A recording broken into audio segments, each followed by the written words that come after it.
appraisal of tonight overall? I think first half was Mr. Hyde, second half Dr. Jekyll. For a change, it was different today. In the last 3 games, we were very good in the first half. This time it was in the second half, far the better half.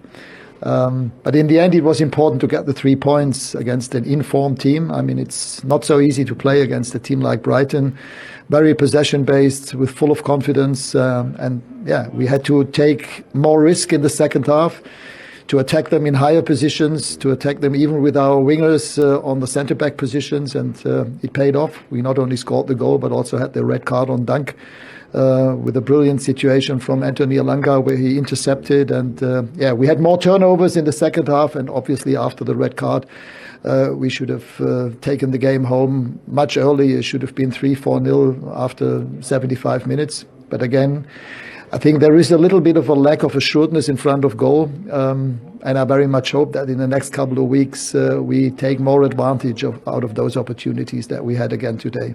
Was that the gist of your message to the players at half-time? Because the way they started that second half was completely different to the first half.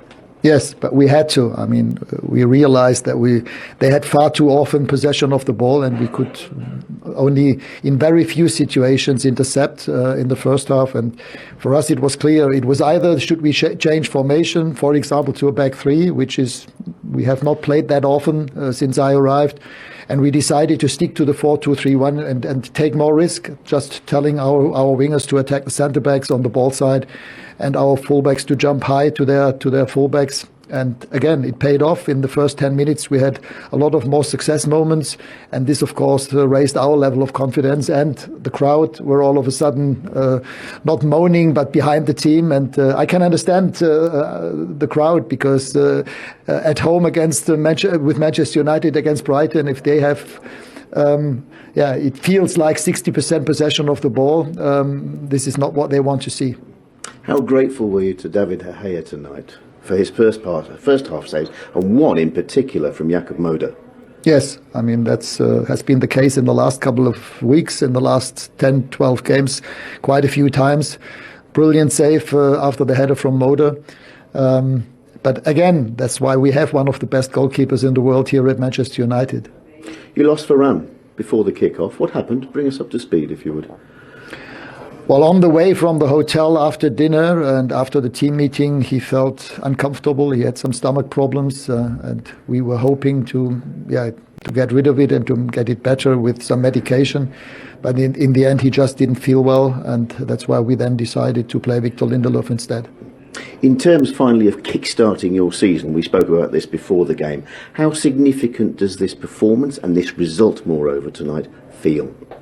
Very important, especially after the last 3 games with 3 draws. And in any of those games being 1-0 up, this was highly important for us. And now another very intense game coming up on Sunday at Leeds. High-speed football probably for 95 minutes. And it's important that we recover and then hopefully be in form and ready for that game at Leeds United at Elland Road on Sunday. Yes, that's next for United. They will go there in fourth. Well, they won't go there in fourth, but they'll go into the weekend in fourth as well. Is that important at this stage of the season psychologically? I know there's a lot of games in hand for Spurs, Arsenal and Wolves. I think for Manchester United, yes. You know, because you got to feel that confidence, you know. You got in fourth position now, you say to yourself, right, we're in fourth. We win our next game, we're going to stay fourth. That's the mentality you got to have from now to the end of the season.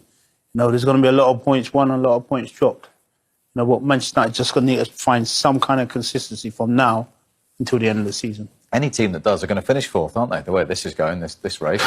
Yeah, it is. But like you look at the games in hand. Like I think Arsenal's games in hand are like Tottenham and Chelsea. So that's going to be tough in itself. But what we've seen with Man United, and like I continue to say, is that they're creating chances. If they take the chances, they'll be fine. It's in their hands to do it. Tough game coming up against Leeds, because that's a kind of a derby. You know what I mean? It's a big one for them, and another one that the main thing is that they do not lose. That's the main thing. But other than that, yeah, I think the problem you'd have with Man United is if they weren't creating chances. When they are. So I think they're going to be fine.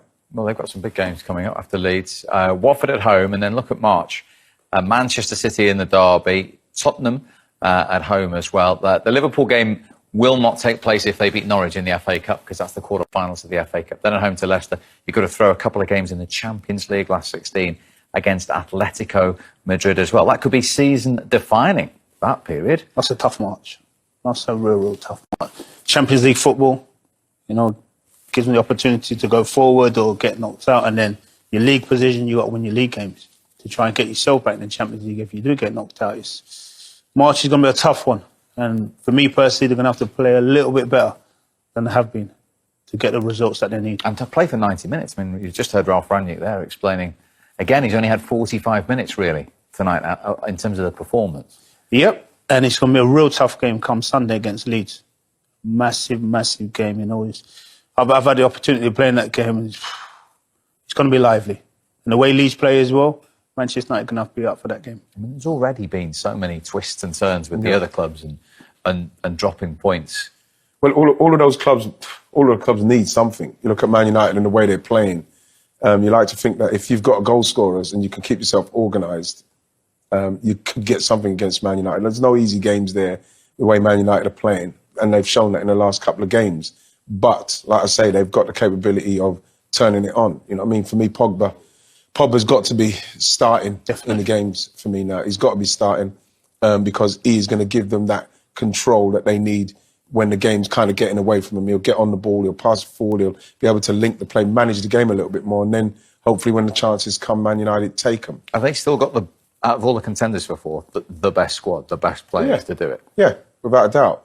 They've got a better squad than Arsenal, Tottenham, like Wolves, all of them, all of those teams. West Ham, they've got a better squad than all of those teams. But at the moment, something's not linking properly. I think it's always going to be that midfield problem. But on the day, with the players they've got, they'll beat anybody, and they should be in the top four because they've got the team that are more than good enough to be there.